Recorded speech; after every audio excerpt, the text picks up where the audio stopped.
The world is split evenly between people who don't know how to start making money and people who don't know when to stop making money. And I think there are a lot of people that are watching this, that are in kind of our field, who are easily in the latter. They have all the money that they could ever want to spend, or maybe not that much, but they have more money than they ever thought they would have.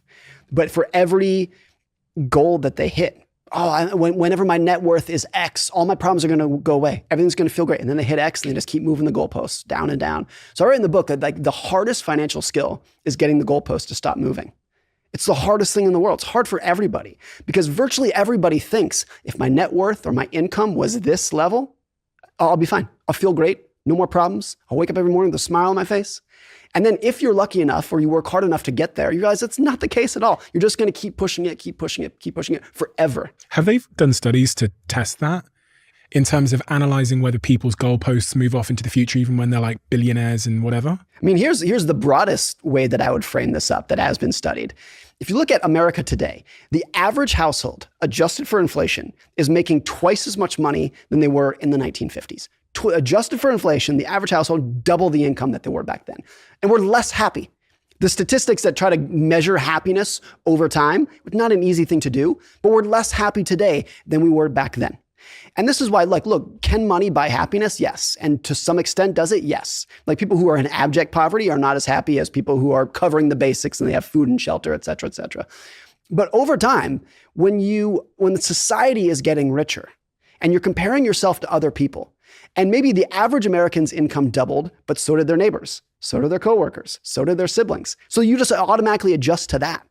I talked about Rockefeller before, John D. Rockefeller, who died in, I think, the 1930s.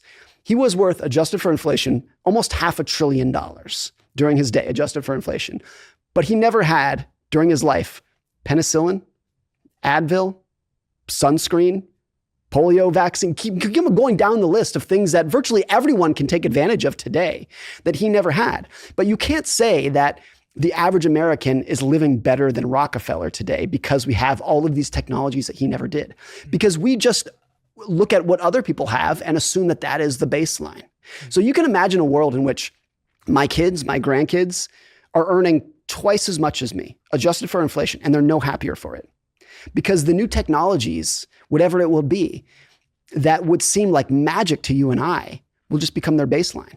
And that's always been the case. If Thomas Jefferson or somebody came to the year 2023, he would faint at the new technologies and the medical discoveries that we have. And these are technologies that you and I don't spend 1 second being grateful for because we've just accepted them as a new baseline.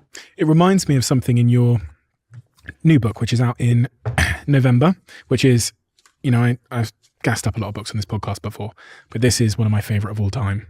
It's just so easy to read and so engaging because you're one of those authors in this book that realizes the world that the reader's living in, and they are busy and they want the point and they want you to, give them not one word more than you need to. It is so brilliant. It's so brilliant. In this book, you talk about exactly that. You say the first rule of happiness is low expectations. Yep. And that's exactly what you're talking about, is comparison is the thief of joy because it just raises our own expectations, right? And with that, out the window goes our happiness. Yeah. And it seems counterintuitive to people that if you want to be happy, for most people, it's if you want to be happier, you need to be ambitious. You need more. You need to make more money, work harder, have a more successful startup, whatever it would be. And that's true, but that's half the equation. The other half of the equation is keep your expectations low. So the gap between those two, it's the gap between those two that actually accrues to happiness over time. How did you learn that? I think there have been a couple little stories that really stuck out to me. One that I love that just knocked me on my ass the first time I read it was Stephen Hawking, the late physicist, who was, without exaggeration, one of the smartest people to ever walk this planet. He was just an absolute genius. And a quirk, of course, is that he had a motor neuron disease and he was paralyzed from head to toe. He had no control over his body. He spoke through a computer. Not a single muscle in his body could he actually control by himself. So he was, physiologically, it's one of the worst lives that you can imagine. And he did an interview with the New York Times a couple years before he died. And during the interview, he's talking about how happy he was and how amazing his life was. And the New York Times they asked him, what is your secret to happiness? Like, if there's anyone who has the right to complain about life, it's that guy. And he's talking about how happy he was. And he said, my expectations were reduced to 0 when I was 21, which is when he got his disease. And he said, everything else since then has been a bonus. So this is like the guy whose life is like, has ended up in a way that most people watching that would say like, that's among the worst scenarios you can imagine. And he's probably happier than you and I because his expectations were so low that just waking up in the morning and seeing the sunrise and getting to go to work and talk to people was this magical gift. I mean, you can imagine, not to get too morbid about this, but imagine you're on your deathbed and the doctor is very confident that you're going to die tomorrow. And then let's say that you make it one more day. What is that sunrise going to feel like? What's that, holding your wife's hand for one more day going to feel like? It'd be amazing just because your expectations were on the floor. And so it's always like that. And you go through life seeing so many people who have everything, all the money, the great family, all the health, the beauty, everything you can imagine, and they're not happy for it. And it's because with everything that they have, their expectations rise not only to that level, they might rise above it. So if your expectations rise faster than your income, you're never going to be happy with your money, no matter how much money you make. You can make $1 billion a year, but if you needed and wanted 1.1 billion, you're broke. You feel broke. And the reverse of that is true too. There are people who make $50,000 a year, but if they only need 40 to be happy, they're stoked. They feel great. And so I think that's one of the reasons it's so important is because managing your own expectations is more in your control than managing your circumstances in terms of raising your income, raising your investing returns.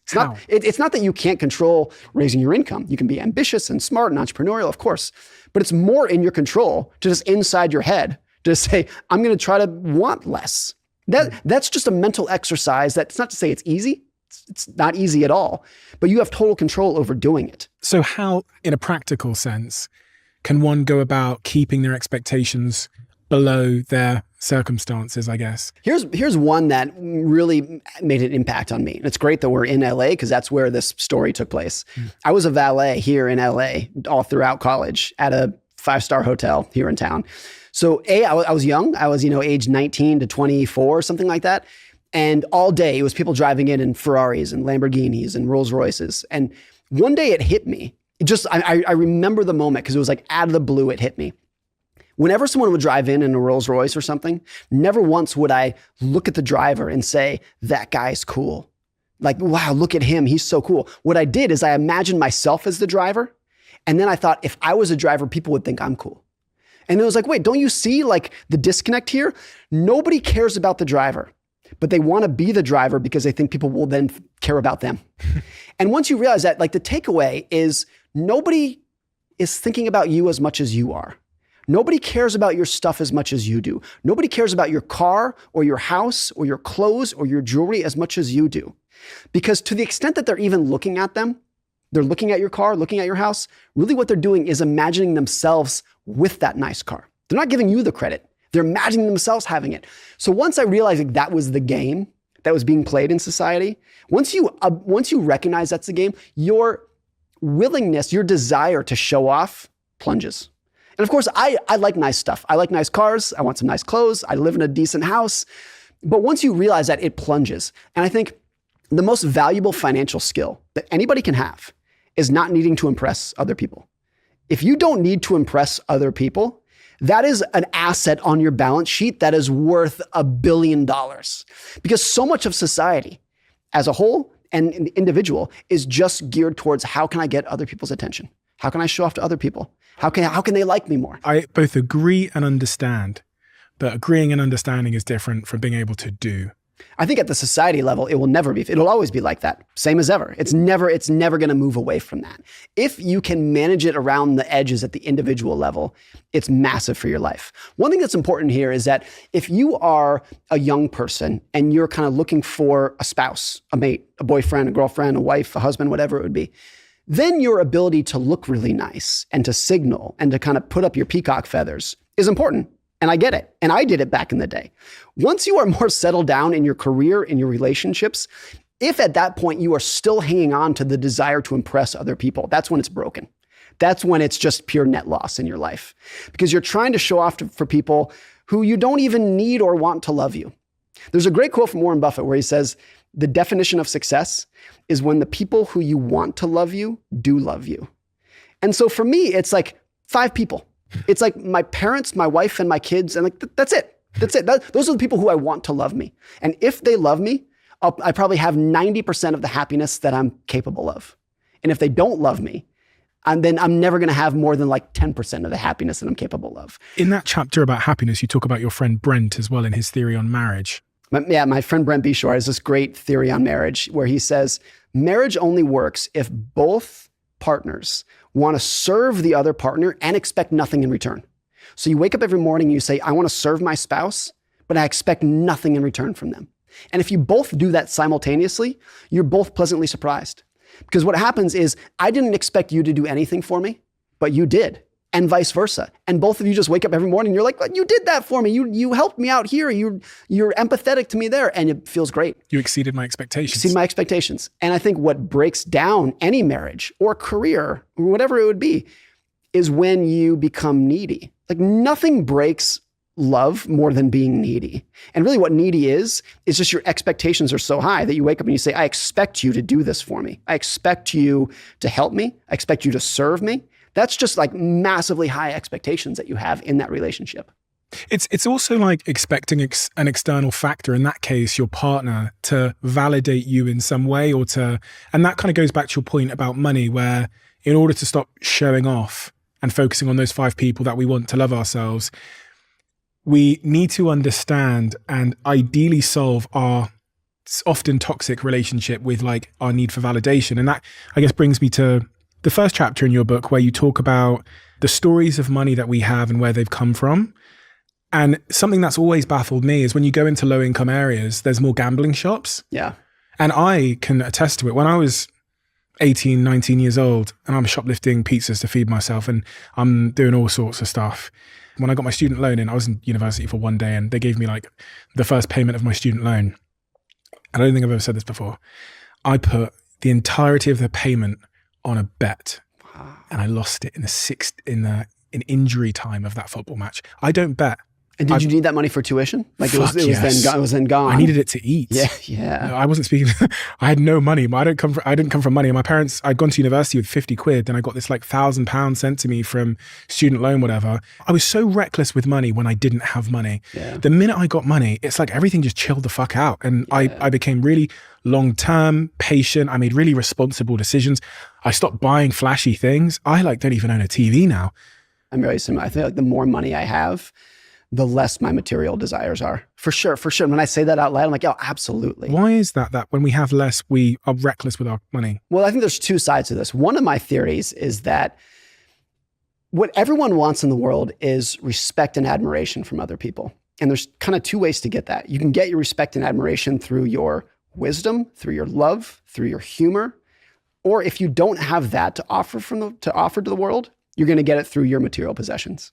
So if you can gain respect and admiration through your business success, your wisdom, your love, your friendship, great, then you're going to get it and you're going to fulfill that bucket. If you can't get it from those things, then you're like, well, might as well show off my car. It's all I got to do. That's all I have. I think that's one side of it. So as you become more successful, your desire to show off diminishes because you're gaining respect and admiration through other things that are not material.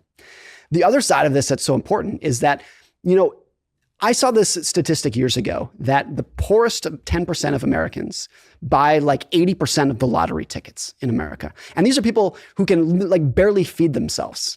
The lowest 10%, they're literally struggling to put a roof over their head and feed themselves, are going out hand over fist buying scratcher tickets. And the knee-jerk reaction when you hear that is, morons, what are you doing, you idiot? And maybe that is the right reaction, but I started thinking about it and it was like, okay, maybe if you try to put yourself in those people's shoes, maybe they would say something like this. If you are stuck in a low-income job and you feel like there's no way out, you feel like you don't have the opportunity to work your way up the ladder, become an entrepreneur, you feel like you're stuck in this position, buying a lottery ticket might be the only thing in life that gives you a little bit of hope. It might be what feels like literally your only ticket to get out. And that might be not something that you and I feel like because we at least feel like we might have other opportunities. You're so right, because when I gambled, what I then did the same day before the result of my bet or my lottery ticket came in, and I said this to my team the other day, is I would go on Rightmove and like Auto Trader and look at stuff that I would buy if I won. Yeah. I think there's a sense too that if you are stuck in a lower spot in life, if you have a feeling that the world is unfair, and very often it is, so maybe that might be the right mindset. But if you feel the world is unfair, then it's very natural to think, I might as well cheat too. If the world's unfair, why not? Might as well cheat. And I think that, at least at some level, has some explanation for the relationship between poverty and crime. That word hope is so true. I think it's true too. Gives you just a glimpse of hope, because it gives you, even if it's a 0.00001% chance. If it's the only thing in your day that made you smile a little bit, made you feel like you had a little bit of hope, and then I get why they do it. Yeah. The other thing that I think a lot about here is that if you are in a low income job and you're working graveyard shifts and you're exhausted and you're taking 3 buses to get your kids to school, if the only thing that day that gives you a little bit of pleasure is a cigarette and some alcohol, I get it. I totally get it. And that's also the relationship between health and poverty, is a lot of that too. So it's very easy for people who are of higher means to look down at those people and point out all the bad decisions that they're doing in life. But I think you underestimate how much that desire to just have a little bit of hope, a little bit of pleasure. And if those feel like your only avenues for hope and pleasure, maybe that's the explanation for at least part of it. Quick one. This is really, really fascinating to me. On the back end of our YouTube channel, it says that 69.9% of you that watch this channel frequently over the lifetime of this channel haven't yet hit the subscribe button. I just wanted to ask you a favor. It helps this channel so much if you choose to just subscribe.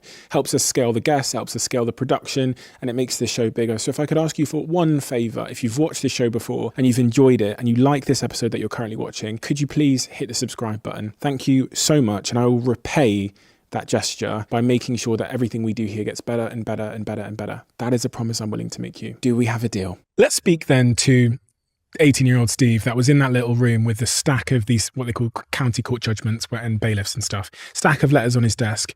What advice, based on all you know about money and finance, can you give to somebody who is maybe, making $1,000, $1,000, $2,000 a month, covers their rent just about, doesn't have a lot of money left over? What is the best way to go from that position to a position of wealth, in your view? I think one of the best ways to think about it at the lower levels, and I explained a little bit of this earlier, but to dig into it, is a lot of what's probably giving you stress in life is that you don't have control over what you're doing. And if you view every dollar of savings that you have as a bit of your future that you own and control, then I think that mindset can shift pretty dramatically. And it's like, that's the ticket out. The ticket out is not a nicer car. It's not a bigger house. It's not better clothes. The ticket out is independence. That's what's going to give you the better career. It's what's going to make you happier. It's what's going to make you healthier. And the only thing that's going to give you independence is having enough money saved up so that you can choose where you want to live, maybe even what job you want. You can choose at some point down the road when you retire. If you get sick, it's not just going to break you immediately. Having that independence is going to take more weight off your shoulders than anything else you can do in life. Save money. That's it. That's the title of that chapter in the book is Save Money, because you can't put it any clearer or starker. Like that's it. He says there are 3 types of people: those who save, those who don't think they can save, and those who don't think they need to save. Yep. 3 types of people. Which one are you? Those who save, those who don't think they can save, and those who don't think they need to save. I tell you what, I've been all 3 in my life. That's interesting. I've always been a saver. No, I haven't. And see, I think that's actually very rare that you change who you are. Really? On the nature-nurture spectrum, I actually think, and this is kind of disappointing to talk about, it's not fun to talk about, but on the nature-nurture spectrum, I think a lot of money is nature. Warren Buffett talks about the people who have the money mind, which means like either they get it or they don't. And if they get it instantly. And if they don't, they'll get it never at all. I actually don't believe in it. It's that black and white. Charlie Munger explains it like that. He says, when explaining financial matters to young people, they either get it instantly or never at all. And he's putting that too starkly, I think. I don't think it's that black and white. But on the nature-nurture spectrum, is it 80-20? Is it 70-30? I think it's probably something in that range. So let me give you a counter argument to that then. So as I said, I've been someone that didn't think he could save because I didn't have money, and I just thought, but I could have saved. And looking back now, I know I could have saved. I could have saved a small amount, but I didn't see the value in saving small numbers. I didn't understand the laws of compounding returns, which we'll definitely talk about. I have also been the person that saves. And I've also been the person who thought they didn't need to save. I've been all 3. My counterpoint to this goes back to a story that I read from your early years where 2 of your friends died on a ski trip. Yep. And it also links to something you said in your new book, Same as Ever, where you speak about how sometimes in life, like hitting rock bottom is the greatest incentive to change our lives. Yeah. So I put those two things together and go, that moment when two of your friends died on a ski trip that you were on when you were younger, it had an impact on your risk appetite and your attitude towards, and therefore your attitude towards money. Yep. What happened? What happened? So I grew up skiing in Lake Tahoe, California, and I was a competitive ski racer. Right. So all throughout my childhood and teenage years, I skied 6 days a week, 10 months a year, all over the world. And it was great. There were about 12 of us on the Squaw Valley ski team. We had grown up together.